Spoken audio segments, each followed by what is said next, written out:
So good morning and welcome to the Los Angeles County City One Voice Press Conference here at the Kenny Hahn Hall of Administration. My name is Anthony Maroney. I am the Fire Chief of the County of Los Angeles Fire Department, and I will provide an Eaton Fire update. The Eaton Fire remains estimated at 14,117 acres with 45% containment. We know that over 7,000 structures are damaged or destroyed, and we have 3,392 firefighting personnel assigned to the incident. 45% of our damage inspections for the Eaton Fire have been completed. Impacted residents may visit recovery.lacounty.gov to view maps showing damage assessments. Please note that these maps are being updated daily. Critical fire weather conditions will continue through this evening. The anticipated 70-mile-an-hour winds have yet to materialize. However, this could change, and we are still at risk. I want to remind and ask our unhoused neighbors to not have cooking or warming fires in wildland rush areas. Any persons experiencing homelessness should seek housing or shelter through the county or city of Los Angeles. Finally, donations. I have heard that there are organizations that are asking for donations for my LA County firefighters. Please be advised that the LA County Fire Department does not yet have a mechanism to accept donations. We have staff working on a process to accept donations over the internet for our LA County Fire Department. I ask that those wanting to donate hold off until we have a process established that will guarantee the funds benefit our personnel. We will release a press briefing when we have that system up and running. And please do not let these despicable scammers take advantage of your generosity. I would now like to introduce Jerry Magana, Deputy Incident Commander, CAL FIRE Incident Management Team 2. Good morning. Jerry Magana, Deputy Incident Commander for the Incident Management Teams on the Palisade and Eaton incidents. In the past 24 hours, there's been little to no fire growth on both incidents. As Chief mentioned, the DINS inspections continue to occur, as well as ESAR operations. Crews continue to strengthen the fire perimeter, extinguishing hotspots, utilizing ground resources and resources alike. Both incidents have requested the WERT and BEAR reports, which are soil severity tests that will be completed by the end of the incident. And we continue to pre-position resources with a current mobilization center in Beaumont, which is in Riverside County, for any new starts that could potentially affect the area. CAL FIRE will continue to support our partners in Unified Command, and we thank you for your patience during this time. For the most current fire information, please go to fire.ca.gov. And next up, I would like to introduce LA City Fire Chief. Good morning, everyone. Kristen Crowley, Los Angeles City Fire Department's Fire Chief. Yesterday, I want to just give everybody a brief update on an additional brush fire that did break out in the Lakeview Terrace area of Los Angeles with structures that were threatened. Firefighters responded and aggressively attacked this fire. I am pleased to report that within approximately 34 minutes, all forward progress was stopped with no damage to any of the structures. I'll now be providing you an update on our Palisades fire. This fire is 23,713 acres with 19% containment, with 5,104 personnel assigned to the incident. Firefighters observed 30 to 40 mile per hour winds with low humidity. When you look at the aerial view of the Palisades fire, you may not be able to tell, but however, infrared flights last night indicated there are still numerous hot spots burning within the fire footprint. Very close attention was paid to address any flare-ups swiftly as to prevent any fire spread outside of the perimeter. We understand also, just a message to the community and those that were impacted by these fires, we understand your desire to return to your community. However, significant safety and infrastructure issues remain, including downed power lines, broken gas lines, hazardous materials, and unsafe water. Please know that we are working diligently to address these challenges and ensure your safety and the safety of our first responders.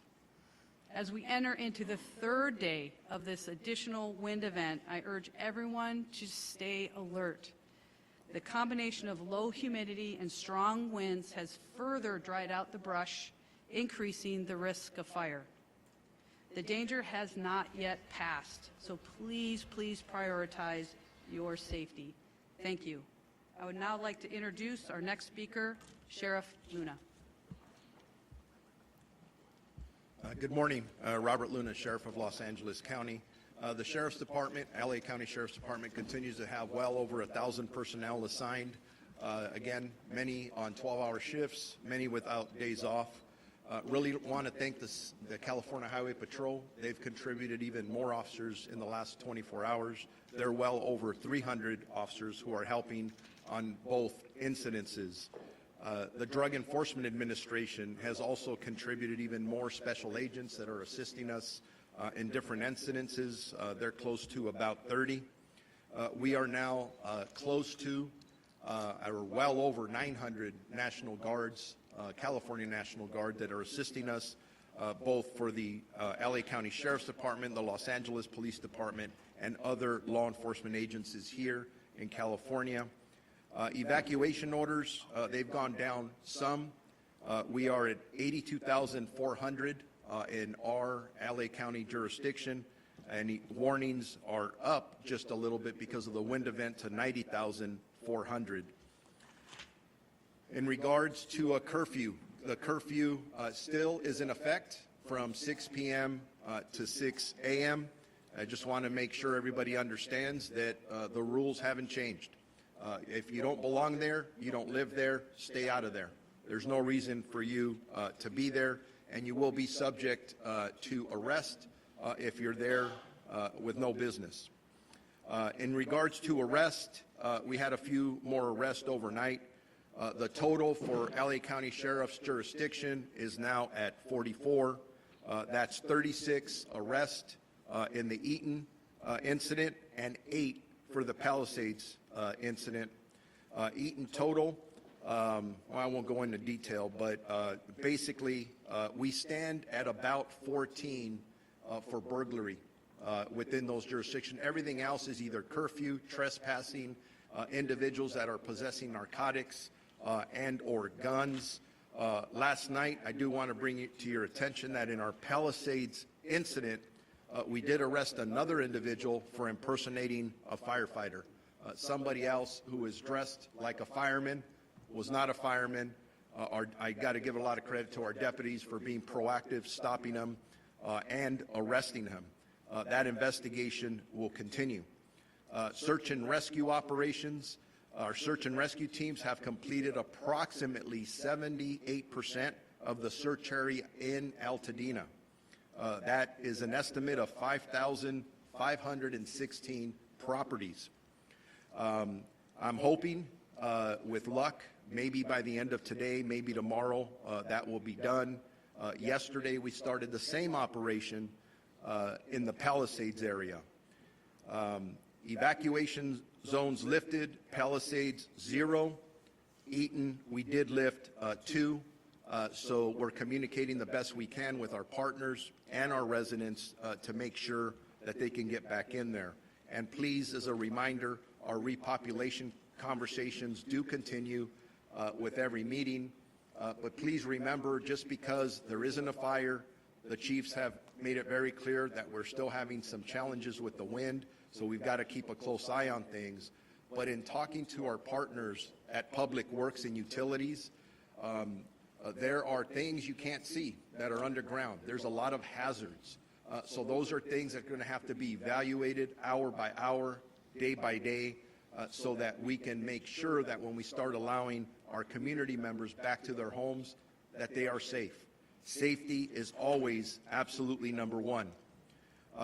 In regards to deaths in the Los Angeles County Sheriff's jurisdiction, we still stand at 21.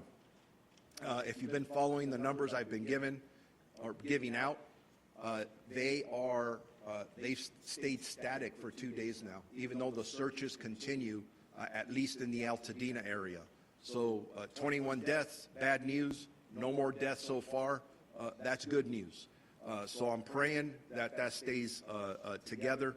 And then missing persons, that did increase a bit. But I want to know that originally we had 31 missing person reports that were taken. Thank God 5 of them were found safe.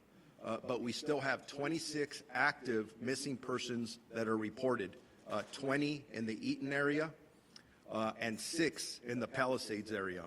And then as I conclude, if you want any more specific information regarding evacuation orders or warnings, if they're coming or going, road closures, or any other information that you think is important to you and your family, please go to lacounty.gov/emergency.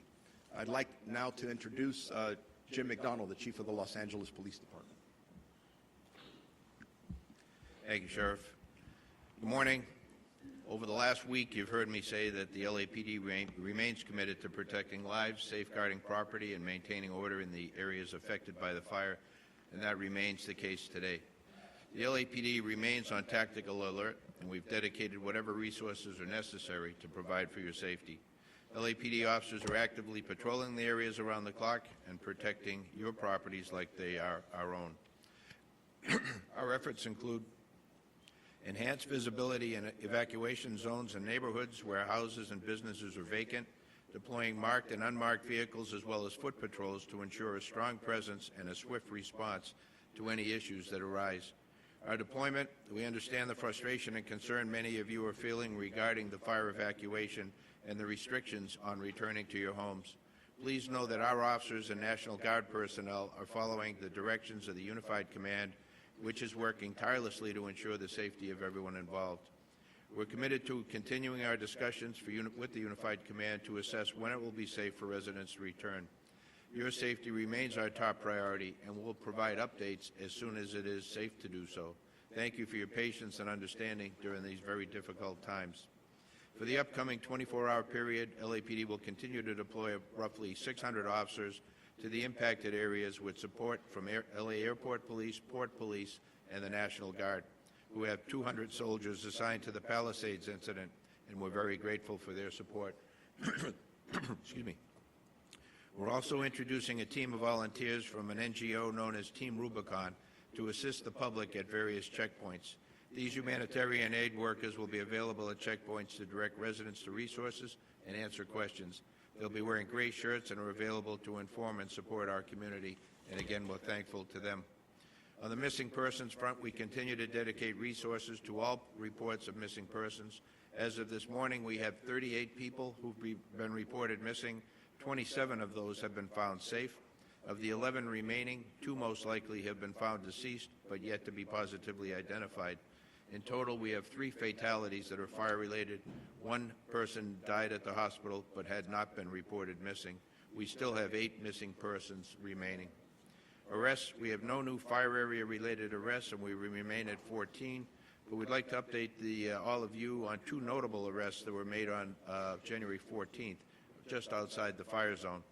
At approximately 5:15 p.m., officers responded to a radio call near the intersection of Glen Oaks and Van Nuys Boulevard, where a citizen had detained a possible arson suspect. Upon arrival, officers took the suspect into custody, and the citizen had already extinguished a nearby fire in a tree. During the investigation, the suspect admitted to starting the fire because he liked the smell of burning leaves. The suspect was subsequently booked for arson. Later that evening, at about 9:30 in the area of Santa Monica and Vermont, Fire department personnel responded to reports of a suspect setting multiple piles of rubbish and trash on fire. Fire department quickly extinguished the fires, and officers took the suspect into custody. Suspect admitted to setting multiple fires that day and stated that she enjoyed causing chaos and destruction. She was also booked for arson. As we continue to manage this historic, catastrophic event, we want to express our gratitude to everyone who has provided tips and remained vigilant in keeping the city safe. Your cooperation is crucial during this time, and you can hear from those two examples I mentioned, there are people out there who this is what they do. If you know of those people, please give us a call before something really bad happens. Excuse me. On the front of pets, we want to update the public on efforts of the city to reunite pet owners with their animals. A new dedicated phone line has been established to specifically assist with inquiries related to pets affected by the fire. If you're looking for your animal in the fire zone affected areas, please call 213-270-8155 for assistance. And in closing, I'm aware that this has now been over a week since many of you have been able to see your homes. I thank you for your patience and continued cooperation.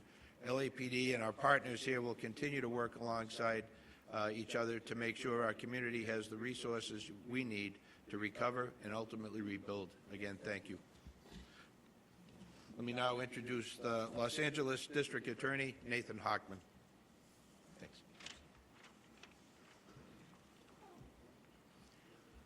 The work of firefighters, law enforcement has been nothing short of heroic. The over 200,000 people who've had to evacuate, who've cooperated with this, again, it's been incredibly impressive. Yet still there are people out there who have decided that they are going to take advantage of this tragedy, that they're going to exploit this crisis for their own personal benefit. And we have sent this warning, and I'll say it again. The question is not if, but when you will be arrested. You will then be prosecuted, and then you will be punished to the full extent of the law. On Monday, we announced the charging of 10 different individuals, 9 for looting, 1 for arson. Of the 9 individuals, they were involved with both looting in the Palisades fire area as well as the Eaton fire area. They are looking at a minimum, the shortest sentence that anyone charged is looking at is 6 years in prison, 9 years in prison for another individual.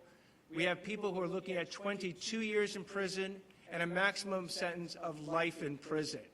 These are very significant punishments. Justice will be swift. Justice will be significant if you want to take advantage of this tragedy. Following on what Chief McDonald says, we have actually filed charges in 2 additional arson cases. Again, not related to the major fires. There's one that we had charged an individual who set a fire in the City of Industry. He set bushes on fire. He set a pallet on fire. He set the back of a tractor trailer on fire. Those fires were quickly put out. And that individual is looking at 7 years for a maximum prison sentence. Another individual was charged in the city of Irwindale under the I-605 underpass. Again, setting a fire that was quickly put out. That individual is looking at a maximum sentence of 14 years.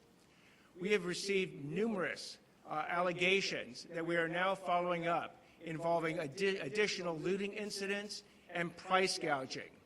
The price gouging is particularly despicable because these are people who are basically looking at this situation and saying, how can I make the most amount of money from people who are desperately seeking housing, supplies, they're seeking services because they've lost everything. They've lost their houses. And I will tell you that with respect to this price gouging, we have seen people increase their prices for rooms that they are renting, for houses that they are leasing, 100, 200, 300%. Here's my warning. If you're one of these people who have engaged in price gouging, not only do you need to stop it immediately, I would strongly recommend that you go back and fix it. Go back and refund the amount that you have overcharged people. We will certainly take that into consideration in deciding whether or not to charge you. So it's your choice. If you want to actually abide by the law, you could benefit from it right this second. But if we go ahead and find out that you've engaged in price gouging and you've taken no steps to remedy the violation that you have basically enacted, we will go ahead and prosecute you to the full extent of the law. So not only are you going to be looking at criminal penalties, you will be looking at civil penalties, and as importantly, your name will get out there. Your company's name will get out there. You will be publicly shamed. I want to make that crystal clear. So stop it right now. And as the recovery starts up, we again are seeing the financial scams. Over and over, we are seeing scams involving charities, where people who want to donate either money or services to the recovery effort are being targeted by these scammers. My strong message to you is if this happens, please check the organization that you are donating your money to beforehand. Do not donate cash. Do not even donate Bitcoin because it's very hard to track. Only deal with reputable organizations that you can then check out who will get that money to the appropriate people in need. Same thing when it comes to insurance. Be very careful. There are scammers out there who are going to try and make you promises that they can give you certain benefits from insurance that are completely false. Make sure you check out any insurance claims. And government benefits are starting up now. Both the federal government and the state governments are going to be offering people in need significant dollars to get back and recover in their lives. However, these will be ripped off. I will guarantee you there are people who are looking at this to rip them off. Here again is your warning, because I don't want any discussion later on that there is some confusion of what the consequences are. They will be swift and they will be significant. So again, I wish everyone great safety. Please support the firefighters. Please support law enforcement. Stay out of the evacuation zones. They are designed for your safety and to facilitate these putting out of fires and keeping people's houses safe.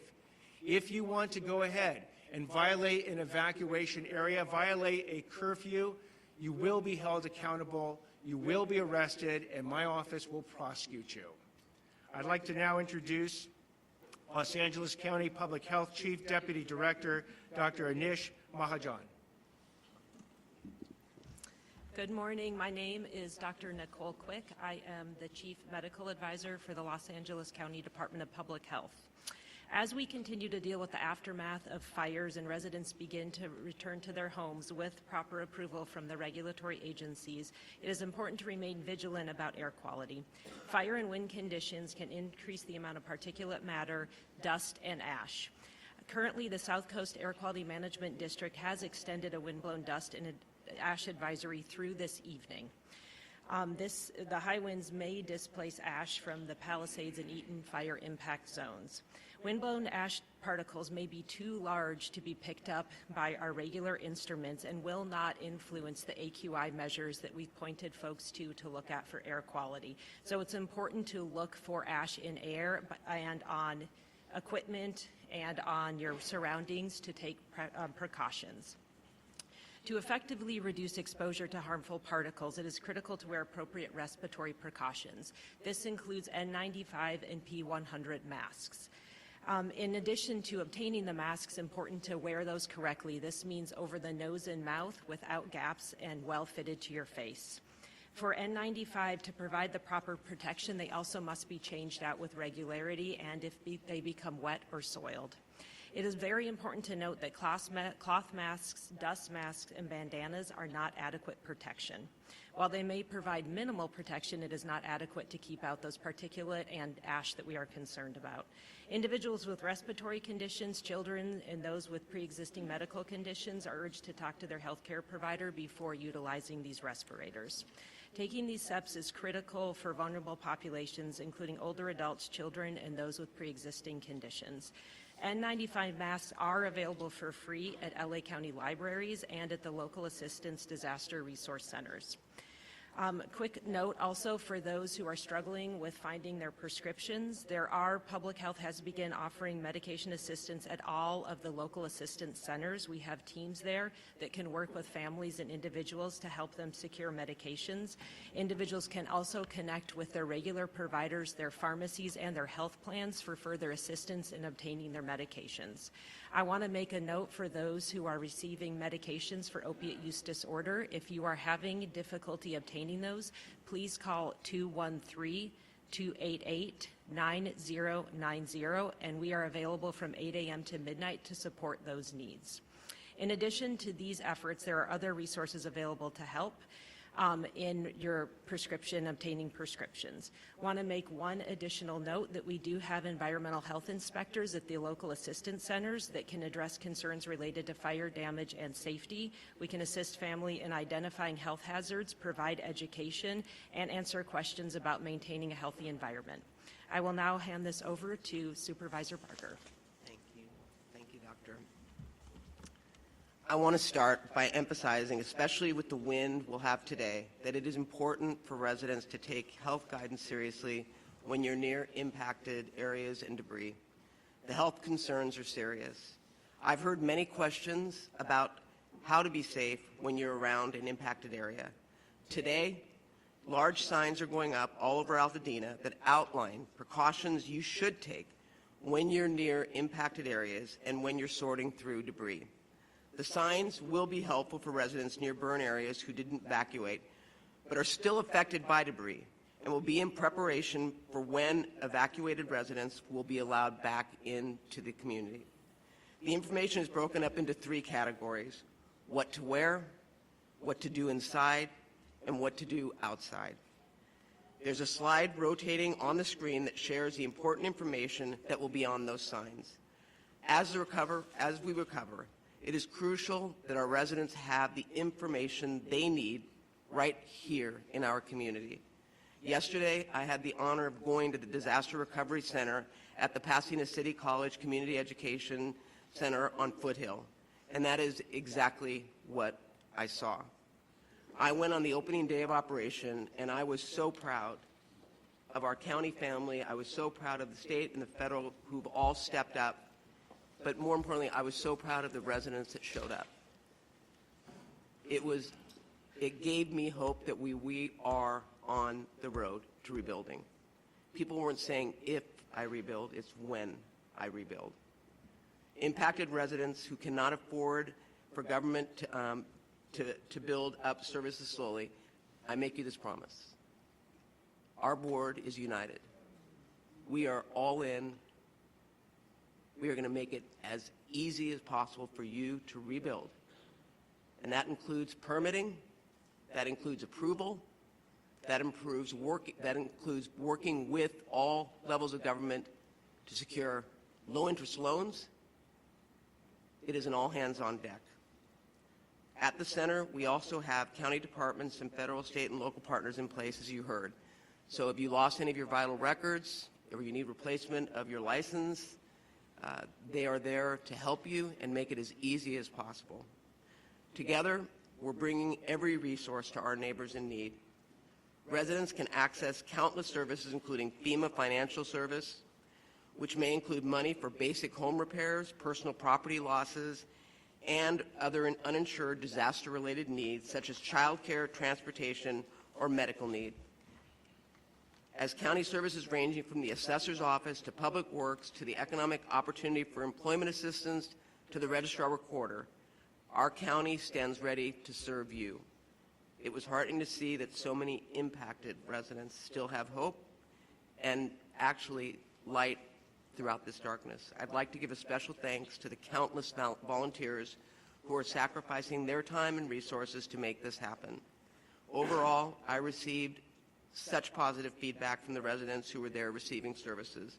And you know who you are. You came up to me and talked to me about how fearful you are about what the future has in store. And I made you this promise, and I will honor this promise. You have a future in Altadena, and we are going to come back stronger than ever.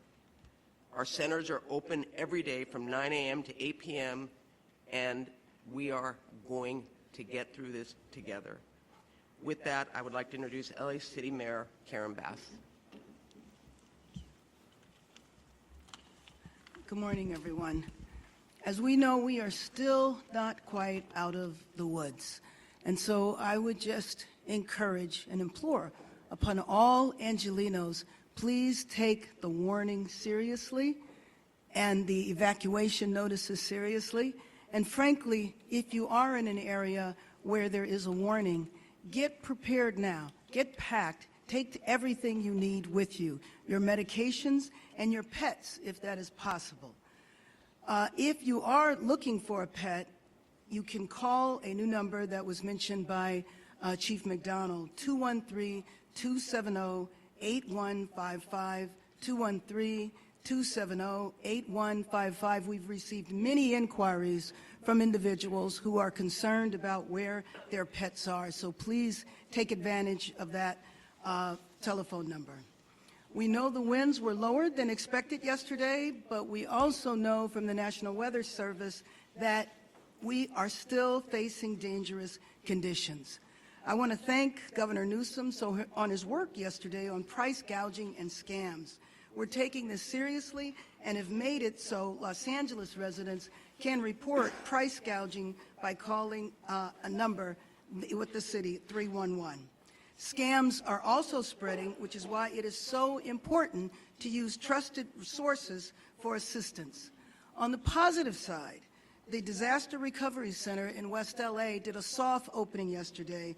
It was open just for about 4 hours, and in those 4 hours, over 100 households came. It was encouraging to see the number of people who were there, many of whom travel from disaster to disaster. I met individuals from the SBA who had been in Hawaii. I met other individuals that had been in hurricanes in the South. Department of Motor Vehicles, FEMA, the Employment Development Department. There are a variety of resources there that people can take advantage of. But I do have to tell you, what was the most touching experience was to meet a woman from Pacific Palisades who had lived in Palisades for over 40 years, and she lost her home. She told me that she was staying with her daughter, and I asked her what kind of services she was looking for there. And she said she wasn't looking for services. She was there to volunteer. Having lost her house, she was there to volunteer. To me, this is an example of the spirit of Los Angeles, selfless and resolute, that we will make it through these fires and we will rebuild. When I think of individuals who have lost their homes, it's not just a matter of losing a house. You've lost memories, family, all of the experiences that took place there are gone, and gone unexpectedly, gone rapidly. So at the same time as we prepare to make it through the rest of this emergency, we also have to start putting in place what we need to do to rebuild. And so I mentioned a couple of days ago, I did an executive order to expedite the rebuilding so those individuals will not have to go through the long waits that are usual. But yesterday, this Los Angeles City Council met and passed a number of motions that will assist in that effort. As Supervisor Barger said, we are one city, we stand together, the city and the county will do everything we can to expedite the rebuilding. If you need any resources, you can go to lacity.gov. I also want to thank the generosity of legitimate philanthropy, because there is legitimate philanthropy out there, and I hope people give generously.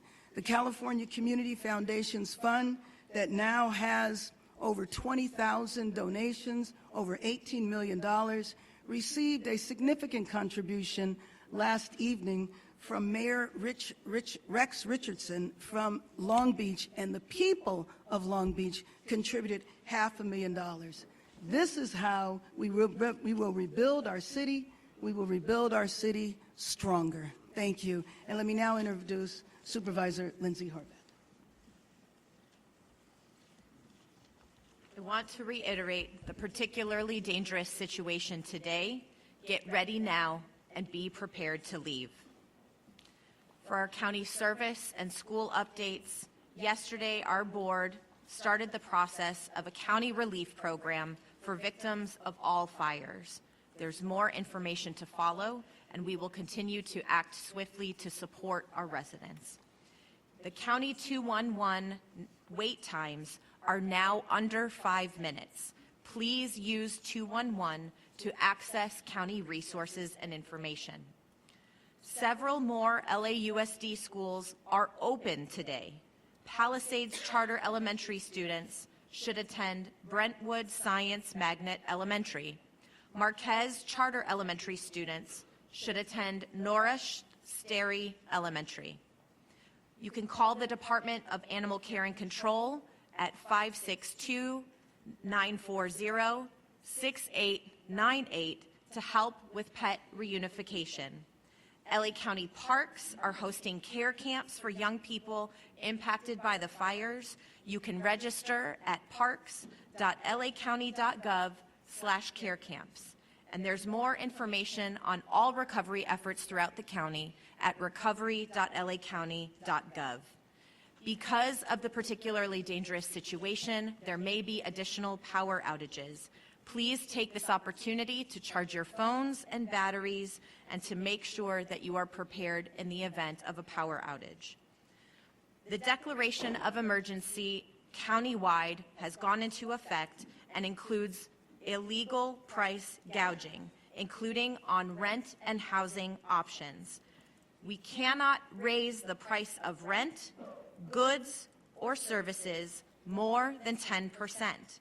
There are both criminal and financial penalties. These are enforced by our district attorney, as you heard, through the county's declaration of emergency. Our county council and our director of Consumer and Business Affairs have the authority to impose civil penalties. And I spoke with our Attorney General of the state this morning, who is vigorously investigating cases at his level. We are taking these instances seriously, and there will be consequences. Under our county emergency, we also know that this could include misdemeanor charges. The governor, as you have heard, has also issued a new executive order, and we thank him for his support and leadership. To report price gouging or other predatory practices, you can do so at oag.ca.gov/report, or you can call 800-593-8222. For more emergency updates, you can still see those at emergency.lacounty.gov. And I want to echo the thanks to our first responders, to our volunteers. I also want to especially acknowledge LASA, those who are working in the county's newly established ECRC, and our homeless initiative efforts supporting those who are unhoused in fire danger areas. Our ICP has deployed more than 15,000 people throughout Los Angeles County for all of these fires. We thank each and every person who is helping Angelenos in this critical time. Los Angeles and the state of California have stepped up. We have been supported by people throughout our nation, and together we will recover. Thank you. And now I'd like to introduce FEMA Region 9 Administrator Robert Fenton Jr. Thank you, and good morning. I just wanted to first give an update on our registrations for our individual assistance program. We're up to 53,000 registered, almost $12 million provided. And yesterday I had the opportunity to visit the UCLA Disaster Recovery Center with Mayor Bass to mark its opening. And as was discussed, a number of federal, state, local, nonprofit organizations there. Survivors impacted by the fire could go there to get many different services. I think there was over 70 different organizations there working to provide help to individuals affected by the disaster. So I would urge individuals to make sure you register with FEMA. If you're insured, go to your insurance first. It's better to register before going to the recovery center, but there are a lot of services there that everyone that's been impacted by the fire should take advantage of. The second thing I want to talk about is our transitional shelter and assistance program, which we just activated last night. The governor has requested that FEMA activate its transitional shelter and assistance program for displaced survivors. I'm happy to announce as of today, this program is now open. The transitional shelter and assistance allows for fire survivors to stay at participating hotels to help fill the housing gap until they can identify a short or longer term housing solution. TSA may also be available for those that have insurance, so it will help if you're in the process of still trying to understand what your insurance covers, or if you have alternate living expense for that. It will be for a limited time, but it will help during that time period in order to make those decisions. FEMA is reaching out to fire survivors that have registered with us that would be eligible for this program. So you don't need to request this type of assistance. If you're eligible, FEMA will notify you via phone, text, or email. Underneath this program, FEMA pays for the cost of the room, taxes, and non-refundable pet fees directly to participating hotels. Survivors are responsible for other ancillary costs like laundry or restaurants, parking, telephone service, etc. TSA is a temporary sheltering program. FEMA will continue to communicate with those in our program every 14 days to determine the need for longer-term sheltering and what other resources are available to you.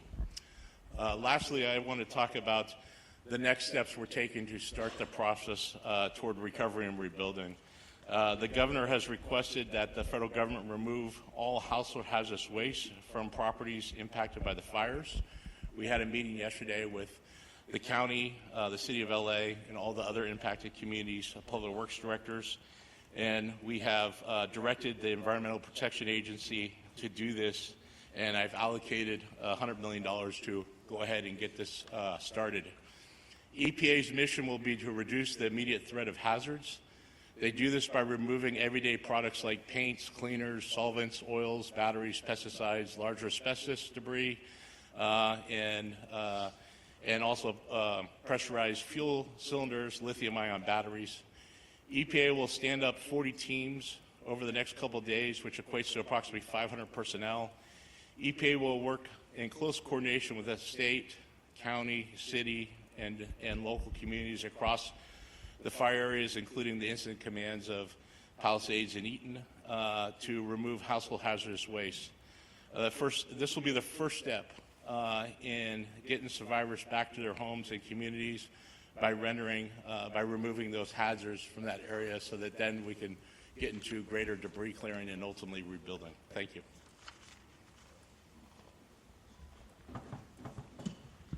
Helen Chavez Garcia, Communications Director for Chair Catherine Barger. We thank the Honorable Antonio Vasquez from the State Board of Equalization for being here today. We will now transition to the question and answer portion of our press conference. Please raise your hand. We will bring a speaker to you, and I will call upon you in order to ask your question. Would you like to say Masa Sadie, KCAL News. Masa Sadie, KCAL News. I have two questions. The first is for Mayor Bass. Mayor, 700 people are in shelters right now, more than 700. Thousands of people have lost their homes. I know you are trying to expedite the rebuilding process, but realistically, how long is it going to take for these folks to get a roof over their head? Can you give us a timeline? I wish that I could give you a timeline. I can't specifically, but what I can tell you is that the people that are in shelters, people are there for a lot of different reasons. I know some of them might be unhoused, but the rebuilding process, we have to set the guidelines and the policies in place, which is what we did, and we will be kicking that off. We have a lot more to do. As I mentioned, the City Council met yesterday. We need to put all of those policies together and begin right away. The first step, though, was yesterday, and that was the Disaster Assistance Center for people to get all of their paperwork together. Whether they go to the Assistance Center or not, that is the first step. And I know individuals are talking to their insurance companies, et cetera. And price gouging, you're talking a lot about price gouging and how it is illegal. Hold on. The FEMA director wants to respond to you as well. Yeah, I just want to add to that. We will be sending personnel from our teams to the shelters to see how many are eligible with our programs, and if we can move into a transition shelter and put them in a more safer housing environment into a hotel. So we'll be doing that over the next day or two to help move people to a better situation than the congregate shelters are in right now. And on the price gouging that we're seeing happening with rentals, again, price gouging is illegal, but bidding wars are not. If the tenants are driving that, we're seeing more and more evidence of these bidding wars. Should people here in Los Angeles be bracing for rents to dramatically increase, or is there anything you can do to try to stabilize the market? So here's how bidding wars work. If a landlord or someone who's renting out a particular house or room had an original price before the wildfires and the state of declaration occurred, and keeps that original price, but others give him or her additional money to rent, and they take absolutely no action whatsoever to in any way increase that price, then it falls in a gray area. I don't want to say it is 100% legal, but it is a gray area. But if the landlord or the renter or the person renting goes ahead and engages in a discussion amongst different people as to which price they're going to take that is more than 10% ahead, they're engaging in price gouging. So again, what I would strongly, strongly urge anybody who's renting or selling or providing a service is that if you receive more than 10% of the amount that you would have received before these wildfires, you are now entering into the world of price gouging. Your case will get looked at, and if you are found guilty of it, you will be prosecuted. Thank you. We're going to go right over here. Hi, this is Kate Cagle with Spectrum News 1. I have a question for Mayor Bass. What was your involvement in emergency preparation in the decision not to deploy up to 1,000 available firefighters last week, given that the National Weather Service was warning about this life-threatening and destructive windstorm? This is in regarding to the reporting in the Los Angeles Times. I will let Chief Crowley answer that.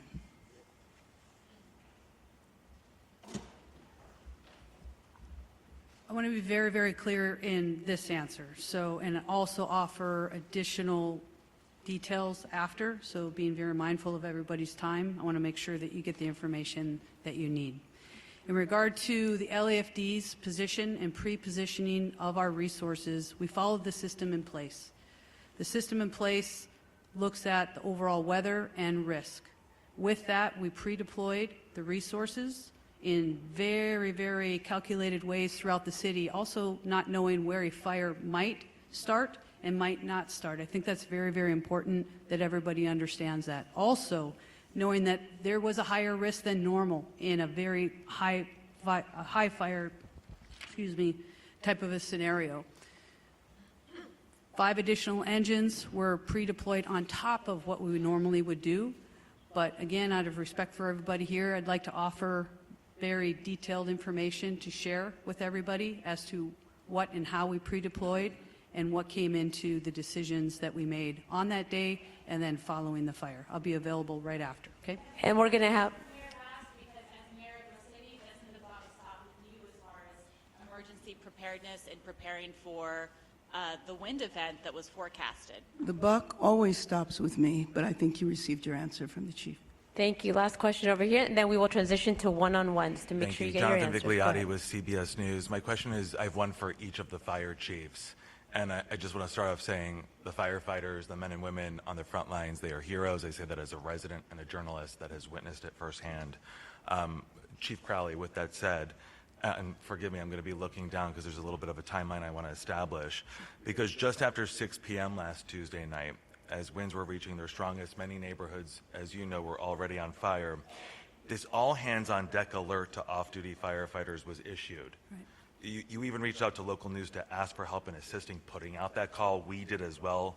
The LA Times, as it's been mentioned, now saying that 1,000 firefighters were on standby. That would have effectively doubled the response. This speaks to chaos and poor planning. You mentioned saying something off camera, but now that you do have this live feed going, you're a straight shooter. Can you please tell me directly why the delay to activate when for many hours, neighborhood after neighborhood was on fire, and your firefighters, these heroes, were telling me they felt like they were in the minor leagues? So I want to echo your sentiments first and foremost with our firefighters and first responders that were dispatched and responded to that incident. Heroic efforts. And I can tell you... I'm sorry? I will tell you that we followed a system in place, and I will explain my position on this. When it comes to the totality and the risk that can occur in the city of Los Angeles, we do have a system in place. We're very system and process oriented for the right reasons. We follow a system. We did that. We pre-deployed the necessary resources knowing that, or not knowing, I should be very specific, in where a fire might break out in the city.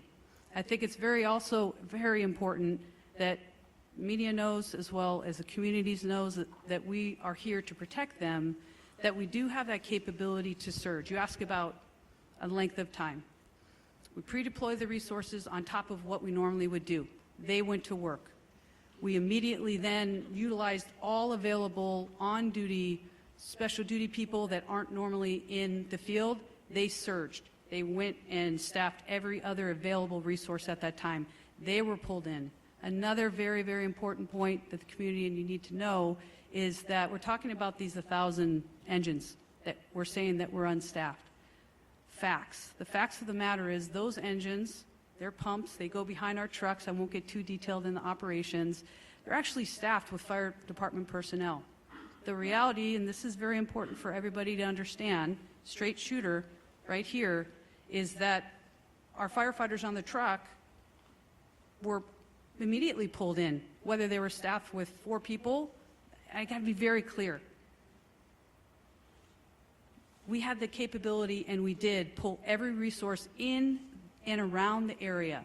Those firefighters on the truck jump on that additional pump, the truck or the engine that we're talking about, that we're saying we're unstaffed. We are very fortunate as a department to have a resource deployment that we have. I don't think there's any other department in the nation that has the resource deployment model that we have. That happened. Our firefighters jumped on the pumps, our additional 1,000 engines that you're talking about, and they went to work. So we have the system that's built. We followed the system. We surged where we could surge. And in fact, I'll be the first one to stand up and say, yeah, we need help. This was so incredible. We have never seen anything. And to say or to think that the LAFD leadership or whoever we want to point to doesn't care about the communities that we serve, that we don't do everything that we can with the capabilities and the limitations of what we have or don't have. I can tell you and stand before you, we did everything in our capability to surge where we could. We had the flexibility built into the system with... Had you responded sooner, had you activated those reserves sooner, could you have saved more neighborhoods and more lives? I would think fundamentally, as we surged exactly how we did, our firefighters pushed in, they did everything that they could, and it's a what if. Again, I want to also focus on... No, of course there's always lessons learned, I tell you. I am taking this to the highest of high thought processes of how the LAFD and our entire region could do better in the future. And let me be very, very clear. The other piece is what and how quickly we were able to surge, not only with limited capacity within the fire department. Thank God for our agencies around us. That happened so quickly without delay with a phone call. We got the resources where we needed to do the greatest good at that time. Thank you. We're gonna go ahead and transition. I'm sorry, we're out of time. Let's go ahead and do our one-on-ones. Please move forward. We can connect you to the speaker that you want to speak to. Thank you for attending today's press conference.